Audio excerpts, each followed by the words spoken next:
Boxing का तो भी नहीं मालूम था। पहले आपने कबड्डी किया, फिर आपने बास्केटबॉल किया एंड देन लास्ट में आके बॉक्स। लेकिन एक खेल दूसरे खेल को बिल्कुल सपोर्ट करता है, खेल भावना आपके अंदर पैदा करता है। तो लड़की होकर के कैसे आप खेलेंगी, दूर जाएंगी और फिर कौन आपकी सिक्योरिटी, ये काफ़ी इश्यूज थे।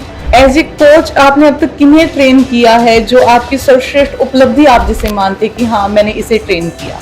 जी, सर्वश्रेष्ठ उपलब्धि बताना तो फिर भी थोड़ा चैलेंजिंग है, क्योंकि हर बच्चा जो की ट्रेनिंग कर रहा है वो अपना सर्वश्रेष्ठ देने की कोशिश करते हैं। पहले की बॉक्सिंग में और अब की बॉक्सिंग प्रारूप में आप खुद क्या फील करती हैं कि क्या कुछ चेंजेस आए हैं? ग्लव्स है, बैंडेजेस है, सभी का जो एक साइंटिफिक रिसर्च के बाद उनका वेट, उनका आकार तय करके उनको बॉक्सिंग में लेकर आया गया है। तो बदलाव हुआ है और अच्छे के लिए ही बदलाव हुआ है। नमस्कार अमनप्रीत जी। नमस्कार अमर जी। उजाला के डिजिटल प्लेटफॉर्म पर आपका स्वागत है। बहुत बहुत धन्यवाद। सबसे पहले आपको इंडिया की first ever women head coach होने पर बधाई। धन्यवाद जी, थैंक यू। तो आपके बॉक्सिंग की शुरुआत कैसे हुई, कैसे आपने खेल जगत में आने का फैसला लिया? बॉक्सिंग की शुरुआत तो कॉलेज टाइम में हुई, लेकिन उससे पहले मैं ये कहना चाहती हूँ कि स्कूल टाइम में मैं बास्केटबॉल खेला करती थी। और मेरे परिवार में मेरे माता पिता, दो छोटी बहनें, मैं एक टीचर फैमिली से आती हूँ। और मेरे पिताजी जो थे वो नेशनल प्लेयर थे कबड्डी के। और जब तक वो जीवित थे तब तक वो चाहते थे कि मैं एथलेटिक्स या कबड्डी करूं, बट उनके जाने के बाद I was in 9th class जब उनका देहांत हो गया।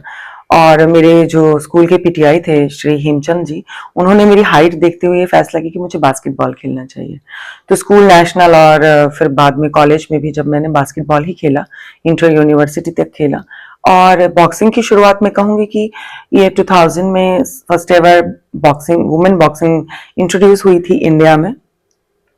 और मेरी जो रूममेट्स थी, उनका भी नाम लेना चाहूंगी, विदुषी और कमलेश, वो एक दिन बॉक्सिंग खेल करके आई और उन्होंने शाम को मुझे बताया कि हम आज ऐसे बॉक्सिंग करके आए। तो वो क्रिकेट खेलती थी और वॉलीबॉल खेलती थी। तो मुझे लगा कि ये लोग ये गेम करने के बावजूद बॉक्सिंग कर सकते हैं, तो व्हाई नॉट मी। और रात भर सो नहीं पाई कि मुझे भी करना है जाके। तो वहां जब मैं नेक्स्ट डे सेक्टर 10 में, मेरी चंडीगढ़ से कॉलेज हुआ है, तो सेक्टर 10 में स्केटिंग रिंक में मैं गई। वहां पर जितने भी ऑफिशियल्स थे, mister Jayrath sir, mister Shiv Singh sir, उनसे मैंने बात की और उन्होंने मुझे एक मौका दिया। बॉक्सिंग का तो भी नहीं मालूम था, लेकिन उन्होंने कहा कि बेटा वेट तो हो गए हैं, आपको अगर थोड़ा सा ज्ञान हो तो बॉक्सिंग में क्या होता है, जिस वेट कैटेगरी में आपको खेलना होता है तो उसके बॉडी वेट होते हैं सुबह। तो मुझे तो मालूम ही नहीं था, तो मैंने कहा अभी ले लीजिए वेट। तो वो हंसने लगे। तो उन्होंने कहा कि ऐसा नहीं होता है, एक पर्टिकुलर टाइम होता है, उस टाइम आपको अपना बॉडी वेट शो करना होता है। तो उन्होंने मुझे गाइड किया, हेल्प किया और मुझे अलाउ किया खेलने के लिए। और वहां से मेरे एज ए बॉक्सर करियर की सफर की शुरुआत हुई। और काफी उन लोगों का योगदान रहा कि मुझे बॉक्सर बनाने में और यहाँ तक पहुंचाने में। पहले आपने कबड्डी किया, फिर आपने बास्केटबॉल किया एंड देन लास्ट में आके बॉक्सिंग। तो क्या ये एक गेम ने दूसरे गेम को सपोर्ट किया और फिर क्या कुछ नया चैलेंज आपके सामने जब आप बॉक्सिंग में आई तो आया? हाँ, सपोर्ट तो किया। खेल भावना जो है, मुझे लगता है कि स्कूल्स में एक पीटी का पीरियड होता है। और पहले कहते थे, बहुत पुरानी कहावत भी है, खेलोगे कूदोगे तो बनोगे खरा। बट मुझे लगता है कि जो एक पीटी का पीरियड है उसको भी कभी कभी कोई टीचर अपना सिलेबस कवर करवाने के लिए ले लेते हैं कि अरे आज पीटीआई सर या पीटीआई मैम, आज हमारा इंग्लिश का छूट गया है, तो हाँ आप अपना पीरियड सरेंडर कर दीजिए एंड ऑल। और मुझे लगता है कि अगर शुरू से प्राइमरी एजुकेशन में या फिर हायर एजुकेशन में भी हम खेल को बढ़ावा दें तो एक नया आयाम छू सकते हैं हमारी बेटियां भी, बेटे भी। और मैं काफी भाग्यशाली रही इसमें कि मुझे मेरे स्कूल से, मेरे कॉलेज से और जितने भी लोगों ने मुझे सपोर्ट किया, खासकर मेरी फैमिली ने, कि मुझे किसी चीज के लिए पहले नहीं रोका। बाद में थोड़ी वर्जनाएं तो थी, उनके भी जिक्र करूंगी आपसे कि लोगों की कैसी प्रतिक्रिया थी इस बारे में। लेकिन एक खेल दूसरे खेल को बिल्कुल सपोर्ट करता है, खेल भावना आपके अंदर पैदा करता है, एक जुझारूपन आपके अंदर पैदा करता है। और मेरे परिवार में मेरे पिताजी को छोड़ करके और कोई खिलाड़ी नहीं था। और उनके जाने के बाद बड़ी समस्या बनी कि एक लड़की होकर के कैसे आप खेलेंगी, दूर जाएंगी और फिर कौन आपकी सिक्योरिटी, ये काफी इश्यूज थे। लेकिन फिर भी छोटे मोटे चैलेंजेस फेस करके विद माय मदर्स सपोर्ट मैं यहाँ तक पहुंच पाई हूँ। जी। जैसे आप बता रही हैं चैलेंजेस फेस किए, तो एक पहले आप खिलाड़ी बनी, उसके बाद आप एक कोच बनी, फिर एक हेड कोच, और वो भी first ever women head coach. तो ये सफर काफी लंबा रहा होगा, काफी चैलेंजिंग रहा होगा। इस सफर में आपको कैसा अनुभव हुआ, क्या आपके चैलेंजेस रहे? जी, जब मैंने बॉक्सिंग की शुरुआत की तो मुझे नहीं मालूम था कि 1 ईयर कोचिंग डिप्लोमा होता है बॉक्सिंग का या किसी भी कोचिंग का। तो मेरे जो बेसिक कोच थे मिस्टर शिव सिंह सर, वो चाहते थे कि मैं बॉक्सिंग डिप्लोमा करूं कोचिंग में। शायद उन्होंने मेरे अंदर कोई ऐसी चीज देखी होगी कि एक लीडरशिप क्वालिटी या फिर जो भी। लेकिन जो मेरे नेशनल कैंप में जब मैं ट्रेनिंग करती थी एज अ बॉक्सर, तो जो उस समय हेड कोच थे मिस्टर अनूप कुमार जी, द्रोणाचार्य अवार्डी, वो चाहते थे कि मैं बॉक्सिंग एज अ बॉक्सर अपना करियर और परस्यू करूं, बट एनी हाउ मैं वो नहीं कर पाई। शायद लैक ऑफ, उस वक्त इतने मोबाइल्स नहीं होते थे, इतना गाइडेंस नहीं था, और हिमाचल प्रदेश के एक बहुत छोटे से गांव से मैं बिलोंग करती हूँ, सिहारड़ी, और पोस्ट ऑफिस धर्मपुर है। तो चंडीगढ़ तक आना बाय बस कोचिंग के लिए it was really very challenging के उस वक्त बसेस सर्विस भी इतनी ज्यादा नहीं थी, और 2-3 आवर्स एक तरफ का सफर रहता था, तो बड़ा मुश्किल था मेरे लिए। तो एनी हाउ मेरे जो कोच थे उन्होंने मुझे गाइड किया कि आपको 1 ईयर कोचिंग डिप्लोमा करना चाहिए। और जब मैं डिप्लोमा करने के पश्चात मैंने अपना कोचिंग करियर स्टार्ट किया, तो शुरू में तो कोई जॉब्स ही नहीं थी कोचेस के लिए, वुमेन कोचेस के लिए। तो काफी लंबा अरसा मैंने नेशनल कैंप में as a coach, assistant coach काम किया। मैरी कॉम, सरिता, जेनी और लेखा केसी, करमजीत, इन सभी के साथ लगभग 6 वर्ष। उसके बाद मुझे जॉब मिली। धीरे धीरे काफी बदलाव आए समाज में भी, भारत सरकार द्वारा भी। तो उन सभी का एक सपोर्टिव एटमॉस्फेयर उन्होंने जो प्रदान किया हमारी भारत की महिलाओं को बॉक्सिंग में, तो काफी उसके अच्छे रिजल्ट भी अभी देखने के लिए मिल रहे हैं कि हमारी जो महिला खिलाड़ी हैं वो ओलंपिक्स में पदक ला रही हैं। जी, एज ए कोच आपने अब तक किन्हें ट्रेन किया है, जो आपकी सर्वश्रेष्ठ उपलब्धि आप जिसे मानते कि हाँ मैंने इसे ट्रेन किया? जी, सर्वश्रेष्ठ उपलब्धि बताना तो फिर भी थोड़ा चैलेंजिंग है, क्योंकि हर बच्चा जो की ट्रेनिंग कर रहा है वो अपना सर्वश्रेष्ठ देने की कोशिश करते हैं, और कई बार हमें रिजल्ट्स पे ही डिपेंड होना पड़ता है उनकी सर्वश्रेष्ठ परफॉर्मेंस के लिए। लेकिन फिर भी जिस हालात से लड़ते हुए वो compete करती हैं, ट्रेनिंग करती हैं और डेली ट्रेनिंग करती हैं, वो भी काफी चैलेंजिंग रहते हैं। वैसे as a coach, assistant coach, मैंने भारतीय टीम के साथ, महिला एलीट टीम के साथ मैंने लगभग 13 वर्ष काम किया है, जिसमें कि सभी थे, जैसे मैंने अभी आपसे कहा, मैरी कॉम से लेकर के निखत जरीन तक, और प्रियंका चौधरी थी, सिमरनजीत थी, और जो बाद में जाकर के जिन्होंने ओलंपिक्स भी रिप्रेजेंट किया, पूजा रानी थी, पिंकी रानी थी, काफी बेहतरीन बॉक्सर्स थी, जिन्होंने, स्वीटी बुरा थी, जिन्होंने भारत के लिए काफी इंटरनेशनल मेजर कॉम्पिटिशन्स में पदक जीते और भारत का नाम रोशन किया।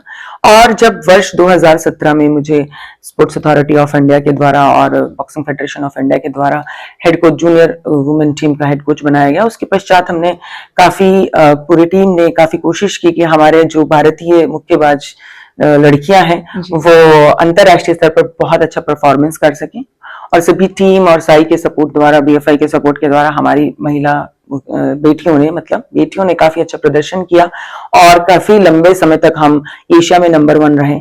और अभी हाल ही में अंडर 19 की जो वर्ल्ड चैंपियनशिप हुई है उसमें भी हम दूसरे पायदान पर रहे। तो मैं कहूंगी कि काफी अच्छा प्रदर्शन कर रही हैं, और होप करती हूँ कि आने वाले ओलंपिक्स में हमारी बेटियां जरूर पदक जीतने वाली जी हैं। बिल्कुल। जी, पहले की बॉक्सिंग में और अब के बॉक्सिंग प्रारूप में आप खुद क्या फील करती हैं कि क्या कुछ चेंजेस आए हैं, क्या बेटरमेंट हुई है और क्या कुछ नेगेटिव हुआ है?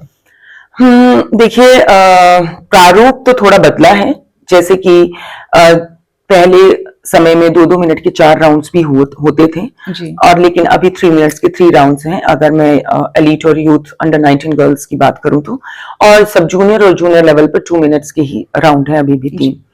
तो इसमें सबसे प्राइमरी कंसर्न जो रहता है बॉक्सिंग में कि सेफ्टी ऑफ द बॉक्सर, ये जो समय का बदलाव या समय के जो अंतराल हैं, और जो अंकों की जो प्रक्रिया है, अंक देने की जो प्रक्रिया है जजिंग में, ऑफिशिएटिंग में, सभी चीजों का जो बदलाव है वो इसलिए है कि सेफ्टी ऑफ द बॉक्सर पर काम किया जाए। पहले अगर पुराने समय की बात करूं तो हमारे इक्विपमेंट्स इतने ज्यादा मॉडिफाइड या इतने ज्यादा एडवांस्ड नहीं थे। पंचेस की हिट लगती है। लेकिन अभी जो हमारे हेड गार्ड हैं, सेफ्टी इक्विपमेंट्स हैं, ग्लव्स हैं, बैंडेजेस हैं, सभी का जो एक साइंटिफिक रिसर्च के बाद उनका वेट, उनका आकार तय करके उनको बॉक्सिंग में लेके आया गया है। और समय समय पर रिसर्चेज होती रहती हैं, जैसे हम टीथ गार्ड लगाते हैं, हेड गार्ड में अगर पंच लगेगा तो उसकी कितनी पावर वो हेड गार्ड बेयर कर लेगा ताकि बॉडी पे कम से कम उसका इम्पैक्ट हो। तो बदलाव हुआ है और अच्छे के लिए ही बदलाव हुआ है। और मुझे लगता है कि जैसे एक मिथ है कि वुमेन बॉक्सर्स के लिए कि ज्यादा हिट लगेगा तो हो सकता है कि उनकी, क्योंकि लड़कियों को सुंदरता का भी मापदंड बिल्कुल रखा जाता है, तो शायद उनकी ब्यूटी हार्म हो जाएगी। या पहले एक मिथ था, अभी तो नहीं है, कि नाक की हड्डी निकलवानी पड़ती है और शायद उनको कंसीव करने में कोई प्रॉब्लम आ जाए पंचेस लगने के बाद, बट ऐसा नहीं है। हर जगह सेफ्टी इक्विपमेंट्स हैं। एक हमारा बॉडी गार्ड आता है, ब्रेस्ट गार्ड आता है। अगर वो विलिंगनेस के ऊपर है, बॉक्सर कैन वियर और कांट वियर, वो उनके ऊपर डिपेंड करता है। टीथ गार्ड आता है। तो ऐसा कुछ नहीं है कि, देखिए मैं ये कहती हूँ, आम जीवन में भी इंजरी तो कहीं भी हो सकती है, चोट तो आपको पैदल चलते चलते भी लग सकती है।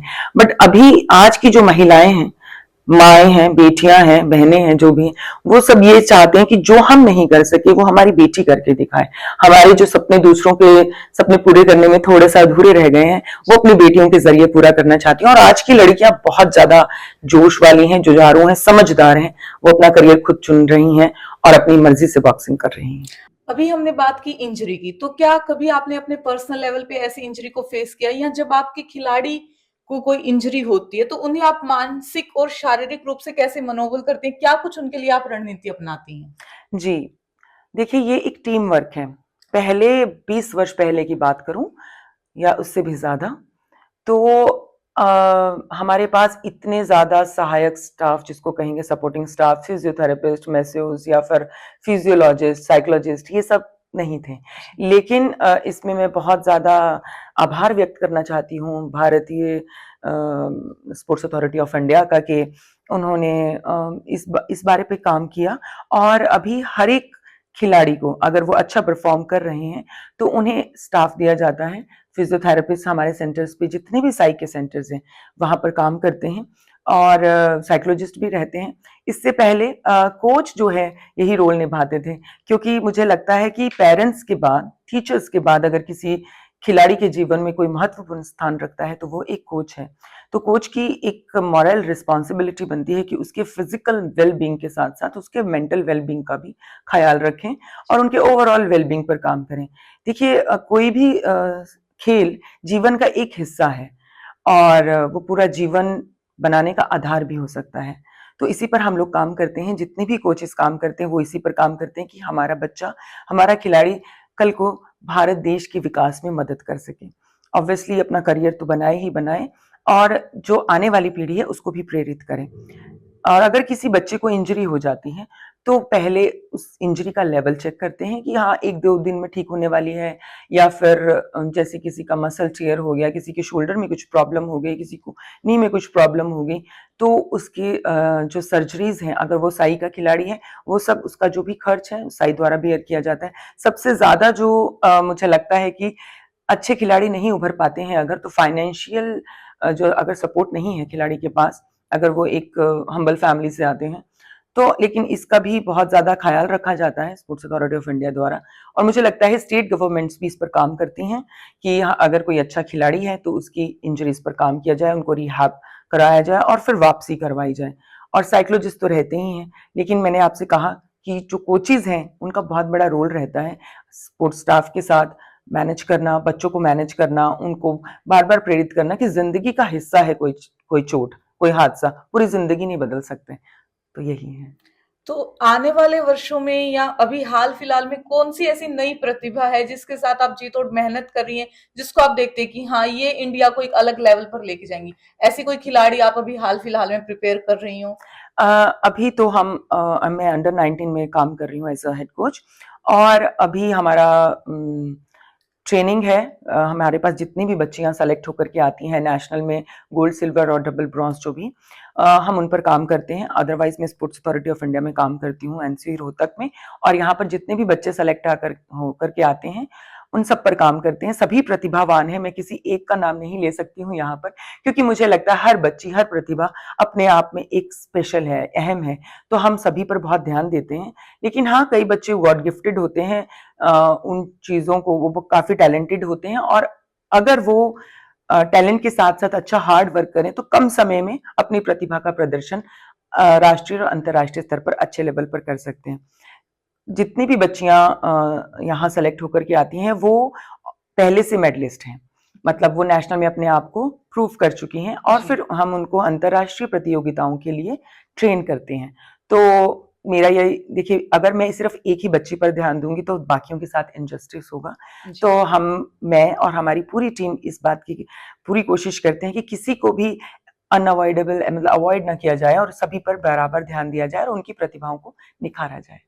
अंडर 19 तो ये अपने आप में एक ऐसा एज ग्रुप होता है, जब हमारे किशोर किशोरी होते हैं तो उनके दिमाग में काफी सारी चीजें चल रही होती हैं, और अभी हाल फिलहाल में डिप्रेशन जैसा मुद्दा हम फेस कर रहे हैं, तो खिलाड़ियों पे एक प्रेशर होता है, एक पीर प्रेशर भी आने लग जाता है कि हाँ मैं उससे बेटर करूं, मैं ये करूं।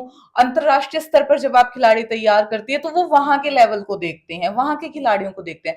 तो ऐसे में आप उन किशोरों के दिमाग में, उनके माइंड में कैसे सेट करते हैं कि हाँ भाई आप अच्छा कर रहे हैं, पीर प्रेशर लेने की जरूरत नहीं है, डिप्रेशन से उन्हें डील करने में आप कैसे सहायता करती हैं? बहुत ही अच्छी आपने अभी बात कही है, बहुत अच्छा सवाल है ये।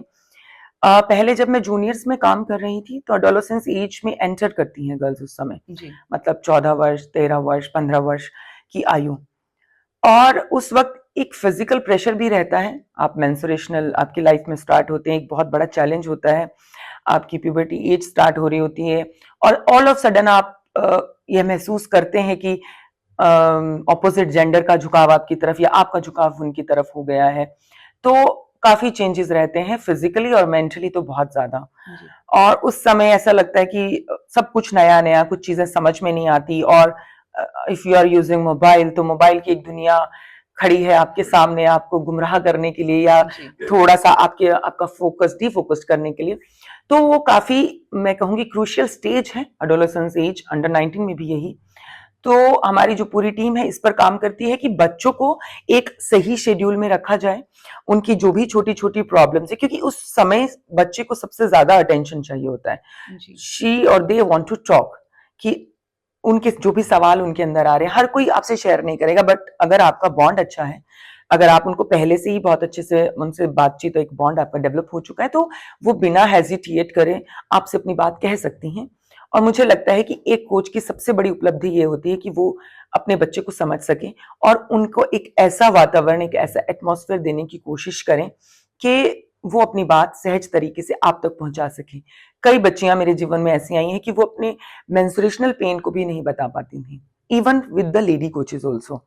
तो हमने फिर उस चीज पर काम किया कि नहीं, हमें इतना तो रखना चाहिए कि वो अपनी एक्चुअल सिचुएशन आपसे शेयर कर सकें। तो मुझे ऐसा लगता है कि बच्चे जो होते हैं वो पेरेंट्स और कोचेस के बीच में एक ब्रिज होते हैं। और मैं आपको ये बताना चाहती हूँ कि हमने यहाँ पर स्पोर्ट्स अथॉरिटी ऑफ इंडिया, यहाँ एनसी रोहतक में, with our directors permission mister Sachin K ji, हमने एक पेरेंट्स का ग्रुप बना के रखा है, व्हाट्सएप ग्रुप, जिसमें कि हम डेली बेसिस पर नहीं बट वीकली बेसिस पर अगर किसी बच्चे का कोई प्रॉब्लम है या उसकी जो प्रोग्रेस है वो हम उनसे शेयर करते हैं, उनके पेरेंट्स से बात करते हैं कि हाँ आप अपने बच्चे में क्या बदलाव देख रहे हैं, जैसे बच्चे घर जाते हैं। मैं थोड़ा सा इसमें एक बात कहूंगी कि जो हमारे बच्चियां हैं जो भी स्पोर्ट्स करते हैं, अगर वो किसी हॉस्टल में है, लकी तो वो हैं, बट थोड़ा सा अनलकी साइड पे मैं बात करना चाहती हूँ कि घर पे जब बच्चे रहते हैं तो वो पेरेंट्स के सुपरविजन में रहते हैं, उनमें छोटा सा भी बदलाव पेरेंट्स नोटिस कर लेते हैं कि हमारा बच्चा सही जा रहा है, गलत जा रहा है। आप भी छोटे रहे होंगे तो लेकिन जो बच्चे यहाँ रहते हैं तो उनके पास पेरेंट्स की एब्सेंस रहती है। वार्डन रहते हैं यहाँ, लेकिन कोचेस भी हॉस्टल में तो नहीं रह सकते। तो वो और एक जो कॉलेज का, स्कूल का जो एक मतलब एक एटमॉस्फेयर रहता है, जो चीजें आपको स्कूल सिखाता है, कॉलेज सिखाता है, उससे भी वो थोड़ा वंचित रह जाते हैं। वो पूरा फोकस रहते हैं, वो चटपटे खाने नहीं खा सकते। और जब वो अपने किसी सहपाठी को देखते हैं इंस्टाग्राम या फेसबुक पे या सोशल मीडिया पे कि वो बहुत इंजॉय कर रहे हैं, तो भी उनके मन में ये सारे ख्यालात आते हैं कि अगर मैं भी काश कॉलेज चले जाती तो मैं भी ये सारी चीजें कर पाती। तो बड़ी डिसिप्लिन रहना पड़ता है उनको। तो उस समय उनको मतलब एक भटकाव की स्थिति से बचाने के लिए हमारे यहाँ पे कोचेस तो साथ में काम करते ही हैं। हम डे टू डे मतलब वीकली या मंथली हम लोग एक आउटिंग भी उनके लिए प्लान करते हैं, उनको अच्छी मोटिवेशनल मूवीज भी दिखाते हैं। डांस भी हमारे ट्रेनिंग प्रोग्राम का हिस्सा है, मेडिटेशन, योगा, एंड ये सारी चीजों का ध्यान रखा जाता है कि बच्चा हमेशा फोकस्ड रहे। जी। जी। आने वाले समय में हम क्या देख सकते हैं कि भारत में जो महिला बॉक्सिंग है वो किस स्तर पर जाएगी? देखिए अगर मैं अपनी जर्नी से स्टार्ट करूं, अभी दिस इज टू 25 और 25 वर्षों में मैंने बहुत ज्यादा बदलाव देखे हैं महिला मुक्केबाजी में। पहले सोसाइटी में मैं अपने ही इंसिडेंट और मेरे साथी खिलाड़ी जब हम बॉक्सिंग करते थे तो समाज से तो लड़ना पड़ता ही था, घर वालों से भी समटाइम्स लड़ना पड़ा है कईयों को, मुझे भी। अरे बॉक्सिंग नहीं करनी है, बॉक्सिंग कॉम्बैट स्पोर्ट्स है और नाक मुंह टूट जाएगा, कौन शादी करेगा तुमसे एंड ऑल। और जब मेरे जॉब मैंने स्टार्ट की तो मुझे रेंट पे हाउस नहीं मिला। तुम तो बॉक्सिंग करती हो, मुक्के मार दोगी, लड़ाई झगड़े वाली होगी, काफी जद्दोजहद करनी पड़ी। तो धीरे धीरे समाज में बदलाव आया और बड़ा पॉजिटिव बदलाव आया। अभी पेरेंट्स खुद अपने बच्चियों को लेकर के आते हैं कि हम अपनी बेटी को बॉक्सिंग कराना चाहते हैं। और इसके लिए मैं समाज को थैंक यू भी बोलना चाहूंगी, पेरेंट्स को खासकर, मदर्स को खासकर, क्योंकि उन्होंने, मैंने जैसे पहले कहा कि कहीं ना कहीं उनका कोई ना कोई सपने अधूरे थे जो कि पूरा कर नहीं पाई अपनी फैमिली के दबाव में या अपने फैमिली के टाइम देने के लिए। लेकिन अब वो अपने बच्चों को खुले तौर पर सपोर्ट कर रही हैं, कई जगह अभी भी नहीं कर पा रही हैं, बट मुझे लगता है आने वाले वर्षों में जरूर ये संभव हो सकेगा। और भारत की जो सरकार है, जो नरेंद्र मोदी जी बेटी बचाओ बेटी पढ़ाओ और बेटी को खिलाओ भी, और जो मन की बात में वो हमेशा बच्चों को मोटिवेट करते हैं। और हमारे सेंटर की ही कई एक रजनी करके एक बच्ची थी, उन्होंने मन की बात में उसका जिक्र भी किया, उसके बारे में उन्होंने बताया भी। तो ये एक समाज को मोटिवेशन है, समाज को एक प्रेरणा है कि हाँ देखिए, अगर आप अच्छा करेंगे तो आपकी बेटी भी प्रधानमंत्री जी के साथ बड़े पर्दे पर आ सकती हैं। और उसके बाद जब भी हमारे खिलाड़ी बाहर खेलने के लिए जाते हैं तो मोदी जी और हमारी पूरी भारत सरकार, हमारे जितने भी भारतीय खेल प्राधिकरण के जो मेंबर्स हैं उनको सपोर्ट करते हैं। और आने वाले वर्षों में मैं महिला मुक्केबाजी को ये देखती हूँ कि हर संभव तरीके से, मुझे लगता है कि आने वाले कुछ ही वर्षों में ओलंपिक्स में हम स्वर्ण पदक के हकदार होंगे। और हमारी बच्चियां बहुत मेहनत कर रही हैं, जी तोड़ मेहनत कर रही हैं, फोकस्ड रख रही हैं खुद को। अब पेरेंट्स के लिए भी शादी ही एकमात्र लक्ष्य नहीं है उनके जीवन का। उनका लक्ष्य है कि हमारी महिलाएं, हमारी बेटियां हर क्षेत्र में जाकर के वहां तक पहुंचे जहां तक पहुंचने का शायद उनका सपना रहा होगा। भारतीय महिला बॉक्सिंग के तौर पर, एक कोच के तौर पर, खिलाड़ी के तौर पर आपको क्या लगता है कि फीमेल्स क्या चैलेंजेस फेस कर रही हैं? सबसे बड़ा जो चैलेंज मुझे लगता है कि आंखों से अभी भी तौला जाता है लड़कियों को। आप बाहर निकलते हैं तो कई नजरें ऐसी होती हैं जो हमें मालूम होता है कि हमारे हमारे शरीर पर हैं और अच्छी निगाहें नहीं हैं। उन नजरों से बचना और फोकस्ड रहना, ये बहुत बड़ा चैलेंज है अभी भी। आप कितनी ही स्ट्रांग हो और आप मतलब आप मारने वाले का हाथ पकड़ सकते हैं, जी। लेकिन किसी की गंदी निगाहों से खुद को बचा पाना बहुत ही मुश्किल है। और मैं सोसाइटी से और समाज से ये एक अपील करना चाहती हूँ आपके माध्यम से कि अपनी बेटियों को अगर आप सुरक्षित चाहते हैं तो दूसरों की बेटियों को भी उतनी सुरक्षा प्रदान करना आपकी खुद की जिम्मेदारी है। ये एक बहुत बड़ा चैलेंज है और बहुत जल्दी हम लोग कंपैरिजन करते हैं, उनके कपड़ों के साथ उनको तौल लेते हैं और उनकी करियर चॉइसेस के द्वारा हम उनको आंकते हैं कि अरे वो तो बॉक्सिंग कर रही है, जरूर मार धाड़ वाली होगी, अरे वो तो मॉडलिंग कर रही है, या फिर अरे वो तो एयर होस्टेस है। तो बहुत सीधा सपाट कहना चाहूंगी कि उनके चरित्र के साथ उनको मतलब आंक लिया जाता है। तो ये जो थोड़ी सी, अभी थोड़ी नहीं काफी हद तक जो ये धारणा है, मैं चाहती हूँ कि ये बदले। और अगर ये बदल जाएगी तो हमारी बेटियां आज आसमान भी छू रही हैं, प्लेन भी उड़ा रही हैं। और ज्यादा उनको थोड़ा सा अगर सपोर्ट मिले। देखिए, वुमेन्स डे आने वाला है, वुमेन्स डे मनाने का कोई तुक ही नहीं था अगर ये सारी चीजें पहले से होती। तो वुमेन्स की आजादी को सेलिब्रेट करने का या उनको किसी चीज के लिए अपनी बात कहने के लिए किसी दिन का इंतजार नहीं करना पड़ता। सारे दिन एक महिला के बगैर अधूरे हैं। मैं यहाँ ये नहीं कहना चाहती कि पूरा का पूरा पुरुष समाज ही ऐसा है, नहीं, ऐसा बिल्कुल भी नहीं है। बहुत अच्छे पुरुष भी हैं मेरे जीवन में, बहुत पुरुषों का योगदान रहा है, जिन्होंने मुझे मार्ग दिखाया है, मुझे सपोर्ट किया है, मुझे तौला नहीं, मुझे किसी चीज के लिए तराजू लेकर के नहीं खड़े हुए कि तुम ये करोगी तो हम ये करेंगे। और मैं उनका सम्मान करती हूँ, आज भी करती हूँ और जीवन भर करते रहूंगी। यहाँ कोई मैं फेमिनिज्म को बढ़ावा नहीं देना चाहती हूँ। सब एक दूसरे का पूरक है। औरत भी उतनी ही जरूरी है इस समाज के लिए और पुरुष भी उतना ही जरूरी है। ना ही कोई महान है, ना ही कोई खराब है। हम अगर एक दूसरे की पूरक बन करके आगे चलें तो हमारा भारत देश बहुत आगे जा सकता है, हर हर एक क्षेत्र में, न केवल स्पोर्ट्स में, न केवल शिक्षा में, न केवल अंतरिक्ष में, हर जगह वो आगे जा सकता है। तो मेरी समाज से बस एक ही रिक्वेस्ट है कि उड़ने दीजिए उनको भी, जिन्होंने अपने ख्वाब देख रखे हैं और जीना चाहते हैं जो। आज आप काफी महिलाओं की, काफी बच्चियों की प्रेरणा है। तो आपने जब खेल की शुरुआत की, सोचा मन में, तो आपकी प्रेरणा कौन रहे हैं? देखिए, उस वक्त इतना डिजिटल या इतना सोशल मीडिया नहीं था जब मैंने खेल की शुरुआत की। मेरे जीवन की अगर मैं रोल मॉडल कहूंगी तो मेरी माँ है। मेरे पिताजी का देहांत मैं 12.5 वर्ष की थी तभी हो गया था, and she was just 34 years old। 3 बेटियों की माँ, वो टीचर थी। उन्होंने जो हमारे लिए, मेरी शिक्षा के लिए, मेरे खेल के लिए जो अपने जीवन में जो चैलेंजेस फेस किए हैं, वो शायद ही, वैसे तो हर माँ करती हैं, हर औरत करती हैं, लेकिन मेरे लिए मेरी माँ ही रोल मॉडल हैं, क्योंकि उन्होंने हर समय मुझे सपोर्ट किया है। और उनके सपोर्ट के बगैर मेरा तो एक सेशन भी एज अ कोच ले पाना संभव नहीं। मैं एक माँ हूँ, मेरा बेटा है 8 वर्ष का, और जब ही से मैंने गेम स्टार्ट किया है और 18 वर्ष की आयु में परिवार और रिश्तेदारों द्वारा ये एक था कि हाँ, इसकी शादी कर देनी चाहिए, और भी 2 बेटियां हैं, और उस वक्त उन्होंने मेरा स्टैंड लिया कि नहीं, मेरी बेटी पढ़ेगी, मेरी बेटी कुछ करेगी, अपने पैरों पर खड़ी होगी। ये कहना आसान है एक लाइन में, लेकिन जिसके घर पे बेटा ना हो और जिसके मतलब पति नहीं हो इस दुनिया में, उन उन महिला के लिए, उन औरत के लिए ये कहना और उसको करके दिखाना बहुत बड़ा एक चैलेंज था। मुझे याद है, मैं रनिंग किया करती थी गांव में, तो बहुत सारी बातें मेरी मदर को सुननी पड़ती थी कि एक दिन इन्हीं लड़कों के साथ भाग जाएगी, क्योंकि कोई लड़की को उस वक्त गेम नहीं करती थी। तो बहुत सारी चीजें हैं, और मेरी बहनों ने भी मेरा बहुत सपोर्ट किया है, क्योंकि सिंगल सैलरी में गेम करना और चंडीगढ़ जैसे शहर में रह करके पढ़ाई करना, पटियाला में पढ़ना, जिसकी फीस मेरे लिए बहुत बड़ी ज्यादा थी, तो कहीं ना कहीं उनके खर्चों में कटौती करके मेरी माँ ने मुझे पढ़ाया और यहाँ तक पहुंचाया। तो मेरी रोल मॉडल वो पहले भी थी, अभी भी हैं और हमेशा रहेंगी। जी, बहुत अच्छी बात है। कहीं न कहीं हर लड़की के लिए उसकी मदर रोल मॉडल होती है और आपकी मदर ने आपको इतना ज़्यादा सपोर्ट किया है। जी। तो हमारी मेल डोमिनेटिंग सोसाइटी हम पहले मानते थे, अब प्रारूप बदला है।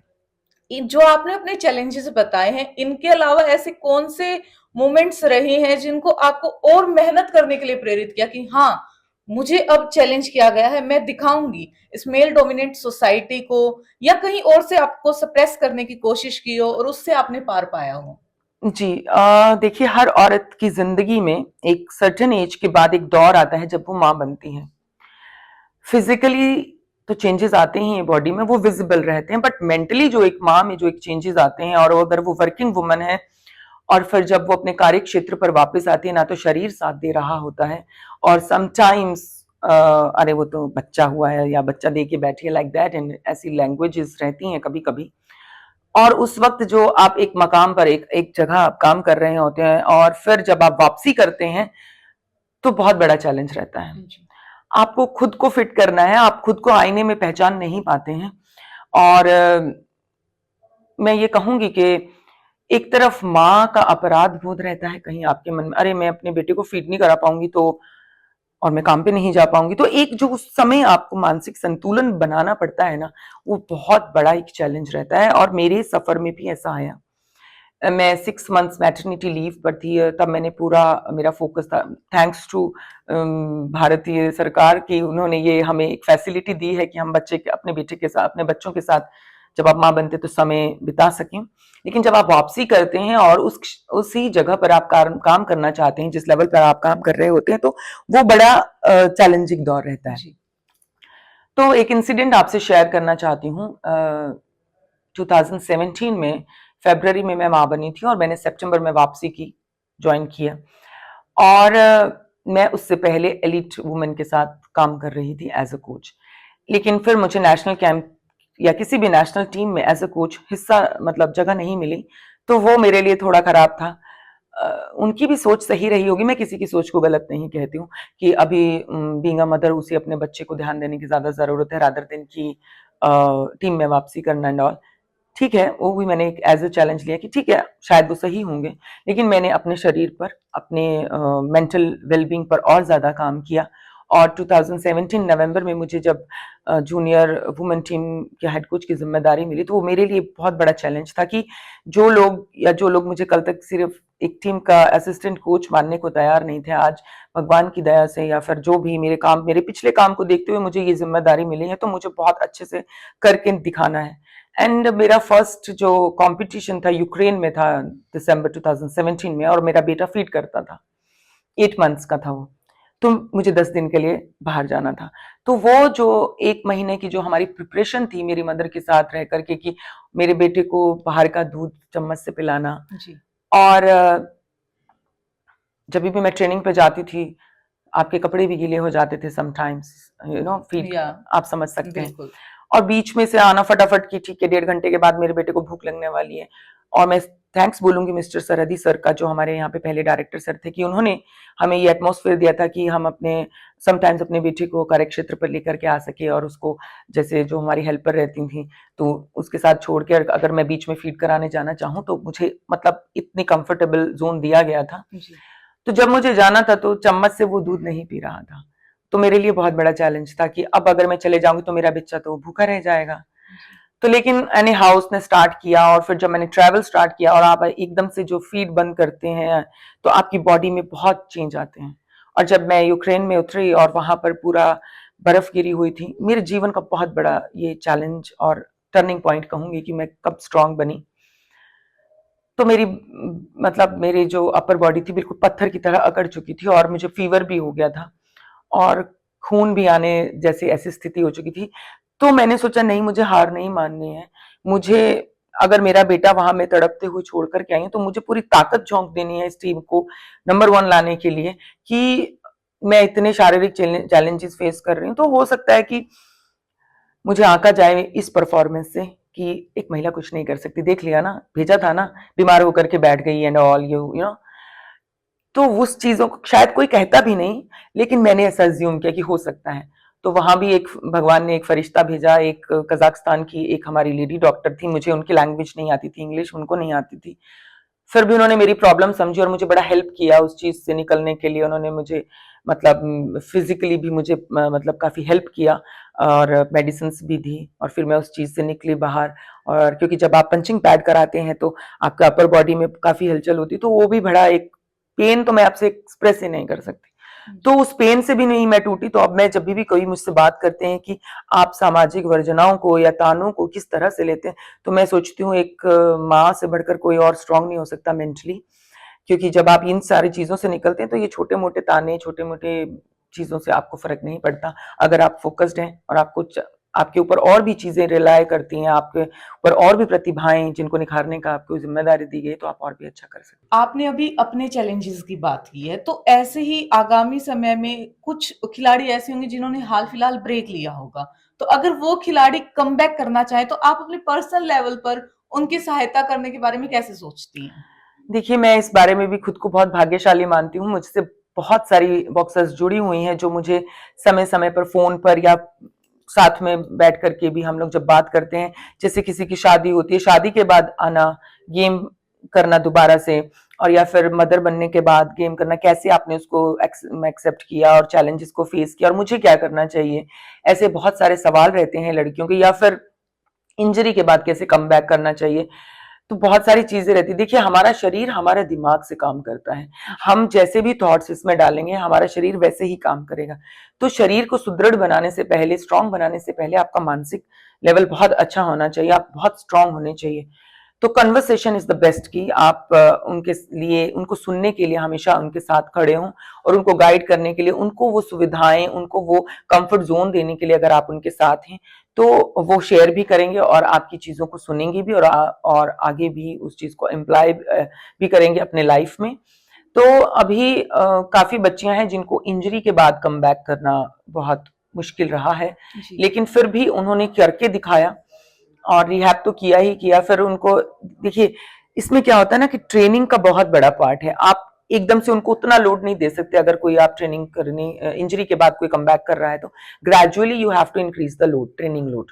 तो उस चीज का बड़ा ध्यान रखने का जरूरत होती है। और आपको पता है बच्चियां जो है बहुत ज्यादा सेंसिटिव होती है, भले ही वो रिंग पर बहुत स्ट्रांग है, लेकिन वो इस चीज से भी बुरा मान सकते हैं, अच्छा आपने मुझे कल पैड नहीं कराया ना, इस तरह का भी रहता है। मतलब आपको हमेशा सबको इक्वली अटेंशन देना है, उनके साथ अवेलेबल रहना है, बात करनी है। और मैं इस चीज में फिर से मतलब अपने आप को और भगवान को थैंक यू बोलना चाहती हूँ कि उन्होंने मुझे इस क्या कहूँ कि इस जगह लाके खड़ा किया है कि मैं किसी के लिए एक गाइड की रोल भी निभा रही हूँ। जी। भारतीय महिलाओं को हमारी खेल संस्थाओं और सरकार के द्वारा दिए जाने वाले सहयोग को आप कैसे आंकती हैं? बहुत ही धन्यवाद है भारतीय सरकार का, हमारे भारतीय खेल प्राधिकरण का और फेडरेशंस का कि सभी संगठन मिलकर के एकजुट होकर के काम कर रहे हैं, न केवल महिलाओं के लिए अपितु अच्छे खेल के लिए, अच्छे टैलेंट के लिए, और सभी के लिए समय समय पर जो कि स्कीम्स रहती हैं वो लाई जाती हैं। जैसे कि सबसे बड़ी स्कीम जो अभी स्पोर्ट्स अथॉरिटी ऑफ इंडिया के द्वारा चलाई जा रही है वो है खेलो इंडिया स्कीम। आपने सुना भी होगा, खेलो इंडिया गेम्स होते हैं, यूथ गेम्स होते हैं, यूनिवर्सिटी गेम्स होते हैं। उसमें क्या है कि साई के द्वारा, मैं स्कीम बताना चाहती हूँ कि साई के द्वारा अगर आप नेशनल लेवल पे पदक विजेता हैं और अंतरराष्ट्रीय स्तर पर भी पदक विजेता हैं, तो आपको मतलब merit wise 10,000 rupees per month दिए जाते हैं आपके जेब खर्च के लिए, आपके अदर खर्चों के लिए। और अगर आप साई स्कीम में हैं तो आपका पढ़ाई का खर्चा, आपका इक्विपमेंट्स का, आपका इंटरनेशनल ट्रेनिंग्स का सारा जो कि खर्च है वो सरकार द्वारा दिया जाता है। और अगर आप और अच्छे खिलाड़ी हैं और अगर आपने मेजर कॉम्पिटिशन्स में आपने भारत के लिए पदक अर्जित किए हैं, तो आपको टॉप्स के डेवलपमेंट ग्रुप में रखा जाता है, जिसमें कि आपको 25,000 तक की राशि पर मंथ दी जाती है। उससे और ज्यादा अगर आप अच्छे हैं तो उसमें 50,000 रुपए आपके खेल के तैयारी के लिए दिए जाते हैं। और जो भी इंटरनेशनल ट्रेनिंग्स होती हैं वो भी सरकार द्वारा ही उसका खर्च बेयर किया जाता है। इसके अलावा अगर आप पदक जीत करके आते हैं तो जो भारतीय खेल प्राधिकरण है, खेल जो हमारी सुविधाएं जो दी जाती हैं उसमें एक राशि आपको प्रदान की जाती है आपके पदक के अनुसार। और स्टेट गवर्नमेंट्स भी खिलाड़ियों को काफी सहायता करते हैं। इवन स्कूल और कॉलेजेस भी स्कॉलरशिप्स देते हैं।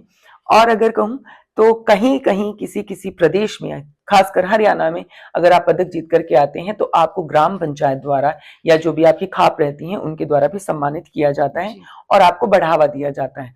तो इसके लिए तो मैं भारत सरकार का और हमारी जो भी सोसाइटी है, हमारा जो समाज है, जो कि हमारी प्रतिभाओं को न केवल जीतने के बाद अपितु खेल की तैयारी के लिए भी उनको ये जो राशि प्रदान करते हैं, उनको जो सुविधाएं प्रदान करते हैं, कोई किट देते हैं, कोई अगर देसी घी तक भी दिया जाता है, तो मैं उन सभी की बहुत आभारी हूँ कि वो आप इनको सपोर्ट करते हैं, बच्चियों को, बच्चों को, ना केवल बच्चियों को, ना ही केवल लड़कों को।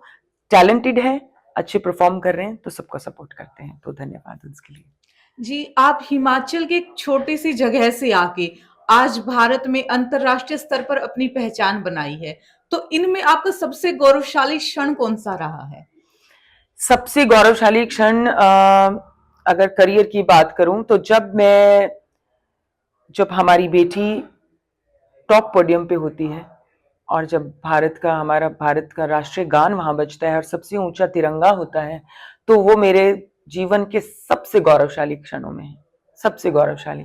मुझे याद है हमारा मेजर कंपटीशन था जो मेरे जीवन का सबसे पहला competition, major competition, Asian championship 2019 में। और वहां पर जब पहला गोल्ड हमारी बच्ची ने जीता, और मैं आपको बता नहीं सकती, मतलब मैं शब्दों में बयान नहीं कर सकती। आप ये समझ लीजिए कि किसी गूंगे को हमने गुड़ खाने को दिया है और पूछ रहे हैं कि इसका टेस्ट बताइए, तो वो असंभव सा है। लिख के बता सकते हैं लेकिन मुझसे तो लिखा भी नहीं जाएगा कि वो क्षण मेरे लिए कैसा था। तो जब बच्चियां आप पे ट्रस्ट करते हैं, पूरी टीम आप पे ट्रस्ट करती है और हम मिलकर के काम करते हैं, और वो जब तिरंगा सबसे ऊंचा जाता है, तो वो मेरे जीवन का सबसे भावुक, सबसे अच्छा क्षण है एज अ कोच। और मैं बहुत शुक्रगुजार होती हूँ उन सभी लोगों का जिन्होंने ये कहा कि आप नहीं कर सकते, जिन्होंने ये कहा कि आप ये कर सकते हैं। दोनों ने मुझे यहाँ तक पहुंचाने में बहुत बहुत ज्यादा मदद की है, तो उन सभी की मैं शुक्रगुजार हूँ। और अपने जो भावी, जो मेरी पीढ़ी है, जो हमारी बच्चियां हैं जो काम कर रही हैं, उनको भी मैं कहती हूँ जो आपको कहते हैं कि आप नहीं कर सकती, उन्हें डबल करके दिखाइए कि आप क्या कर सकती हैं। आपको कोई नहीं बता सकता कि आप क्या कर सकते हो और क्या नहीं कर सकते हो। अगर आप में मादा है वो सारी चीजें झेलने का। एक बैटल तो रिंग के अंदर चलती है, एक बाउट तो एक रिंग के अंदर चलती है, जो बाहर जो बैटल्स चलती है ना, उनसे लड़ते रहना बहुत ज्यादा जरूरी है। आप यहां तक पहुंची हैं, सॉरी मैं आपको टारगेट नहीं कर रही, एक एग्जाम्पल के तौर पे यूज कर रही हूँ। जब आपने पहली दफा ये सोचा होगा कि मुझे मीडिया में जाना है, तो भी मुझे लगता है आपको भी बहुत चैलेंजेस आए होंगे कि टीचर, अभी लड़कियों के लिए सबसे सेफ जॉब बोलते हैं, अरे टीचर बन जाओ, जी बिल्कुल, नर्स नहीं तो आप डॉक्टर बन जाइए, आप इंजीनियर बन जाइए। जब आप लीक से हट करके कुछ अपने लिए चुनाव करते हैं ना, तो आपको एक सांचा खड़ा मिलता है, एक अदृश्य सांचा, जो कि किसके हाथ में वो भी नहीं पता होता, और वो कौन आपको कौन से रूप में डालना चाहता है आपको वो भी नहीं पता, लेकिन डालना चाहते हैं। और अगर आप अपना करियर खुद चुनाव करती हैं, खुद चुनती हैं, तो बहुत सारी चीजें, मैं कहती हूँ कि हडल्स पे हडल्स, हडल्स पे हडल्स मिलते हैं। तो औरतों को मैं पानी जैसा मानती हूँ, उनको जिस भी बर्तन में डालेंगे, जिस भी सांचे में डालेंगे, वो वैसी ढल जाएंगी और इतनी स्ट्रांग बन जाएंगी कि आपको पता भी नहीं चलेगा। देखिए, सबसे बड़ा जो क्रेडिट है इस देश को चलाने का, हम उनको आंकते नहीं है, लेकिन सबसे ज्यादा जो क्रेडिट है वो है हाउसवाइफ्स को। कैसे, आप पूछेंगे? देखिए, अगर आपके घर का पुरुष, आपके घर का बेटा, आपके घर की बेटी बाहर काम करे, तो घर संभालने के लिए कौन है? उनको टाइम मैनेजमेंट पे, मैं कहती हूँ किसी डिग्री की जरूरत भी नहीं है, वो टाइम पे सारी चीजें आपको मुहैया करा देंगी, जिनका जिनका की अंदाजा भी नहीं होता है हमको, मतलब हमको इन द सेंस कि पुरुषों को या फिर जो भी और भी व्यक्ति रहते होंगे घर पे, उन पूरी फैमिली को, कि एक चम्मच से लेकर के, एक बटन से लेकर के, और एक इस प्रेस किए हुए कपड़ों से लेकर के, पॉलिश किए हुए जूतों से लेकर के, कौन सी सब्जी कब बननी है, कब कहाँ से आना है, कितने बजे किसको जाना है, किसको क्या खाना है, सारी चीजों का हिसाब कौन रखता है? तो टाइम मैनेजमेंट हाउसवाइफ्स का सबसे बेस्ट है, और उनको बहुत बहुत छत छत नमन है मुझे, मेरी तरफ से उनको, कि उन्होंने इस देश की प्रगति में अदृश्य सहयोग दिया है, जिसको कभी भी देखा नहीं गया। क्योंकि अगर पुरुष पुरुष या महिलाएं भी बड़ी बड़ी पोस्ट पर आज काम कर रहे हैं, तो कोई ना कोई है पीछे घर संभालने के लिए। जी। और जो वर्किंग वुमेन है, उनके ऊपर डबल रिस्पॉन्सिबिलिटी हो जाती है। कई दफा ऐसा भी होता है कि घर पे कोई नहीं होता है, उनके एब्सेंस में घर चलाने के लिए, घर चलाना एक बड़ी कंपनी से चलाना मतलब ज्यादा मुश्किल है। मुझे ऐसा लगता है कि बड़ी कंपनी चलाने के लिए बहुत सारे सहयोगी रहते हैं, बिल्कुल, बहुत बड़ा टीम वर्क रहता है, लेकिन घर चलाने के लिए अक्सर महिला को ही जूझते हुए देखा गया है, चाहे वो वर्किंग है चाहे वो नॉन वर्किंग है।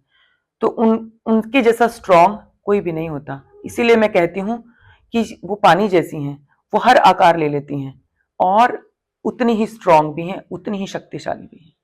आपने किन किन चैंपियनशिप में भारत को पदक दिलाया है, कोच किया है, और एज ए खिलाड़ी आप खुद खेली हैं? आपने एज ए कोच और एज ए प्लेयर किन किन चैंपियनशिप में भारत का प्रतिनिधित्व किया है? देखिए, to be very honest, as as a boxer मुझे ज्यादा चैंपियनशिप्स में पार्टिसिपेट करने का मौका नहीं मिला। जितने भी चैंपियनशिप्स में नेशनल और इंटरनेशनल मैंने पार्टिसिपेट किया, क्योंकि मैंने आपसे कहा कि मेरे एक कोच चाहते थे कि मैं एज अ बॉक्सर अपना करियर परस्यू करूं, बट जो मेरे बेसिक कोच थे उन्हें लगता था कि मेरी संभावनाएं कोचिंग में ज्यादा हैं। तो मैंने बहुत ही छोटी सी आयु में, 22-23 वर्ष की आयु में, मैंने कोचिंग डिप्लोमा किया, जबकि अभी जब मैं कोच बनी उसके बाद मुझे लगा कि मैं उसमें कर सकती थी। एक अंदर एक मेरी कहूंगी कि एक अधूरी ख्वाहिश कहूंगी कि शायद मुझे और वर्ष बॉक्सिंग कर लेनी चाहिए थी, एज अ बॉक्सर अपना करियर और संवार लेना चाहिए था। बट हर एक की एक डेस्टिनी होती है, तो मुझे लगता है कि शायद मुझे मेरी डेस्टिनी यहाँ तक लेकर के आई कि मुझे एक दिन आकर के यहाँ पर एज अ कोच अच्छा करना था। तो मेरी जो उपलब्धियां as a boxer national level पर तो रही, पर अंतर्राष्ट्रीय स्तर पर मैं ज्यादा प्रतियोगिताओं में भाग नहीं ले पाई, और उसका मलाल मुझे रहेगा।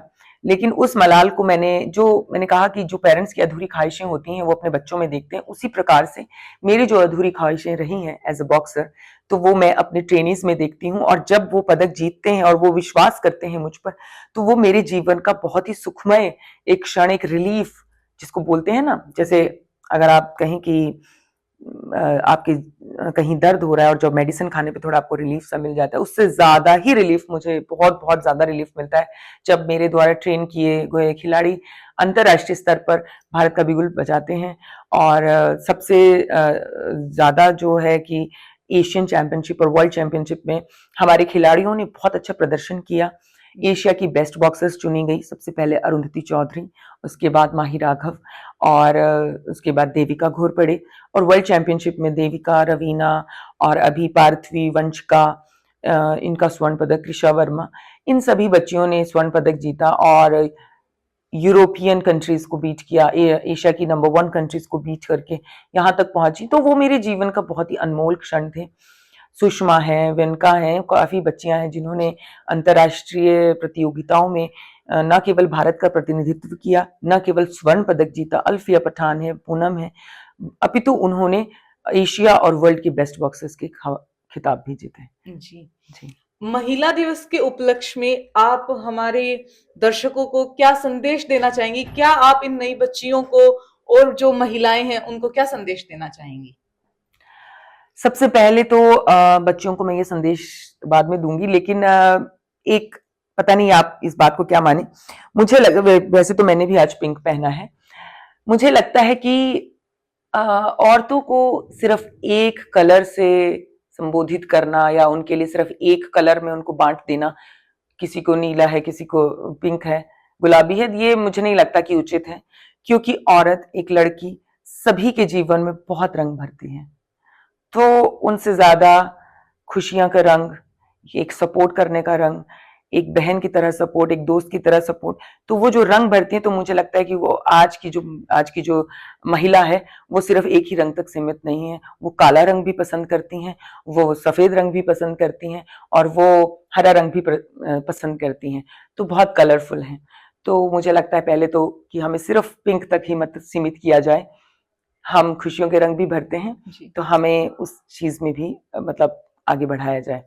और एक मैसेज ये है कि जब भी ऐसा नहीं है कि हम किसी के लिए समाज नहीं है, हम भी किसी के बारे में गलत बोल सकते हैं, बोला भी होगा, लेकिन हमें ये सोचना है, सबसे बड़ी जिम्मेदारी ये है हमारी बीइंग अ वुमन, कि हम किसी के लिए गलत ना बोलें। हम दूसरों से बहुत जल्दी एक्सपेक्ट करते हैं, अरे वो तो मेरे बारे में ऐसे कह रहे थे, लेकिन हम भी तो किसी के लिए समाज हैं। जी चाहे मैं कल बच्ची थी, आज मैं बड़ी हो गई हूँ, और आज मैं ना आंकूं किसी को जो जिस तरह से मुझे आंका गया है। समाज की जिम्मेदारी तो बाद में आएगी, पहले हमारी जिम्मेदारी है। तो बच्चियों से, महिलाओं से, सभी से, कि 4 महिलाएं बैठ करके किसी की बुराई करती हैं, ऐसे कहा जाता है, तो हम वो ना बने। जो हमने झेला है वो हमारी पीढ़ी ना झेले। हम किसी के लिए वो बालकनी में खड़ी होकर के जो दूसरी बेटियों को देख आने जाने का टाइम नोट करने वाली आंटीज ना बने।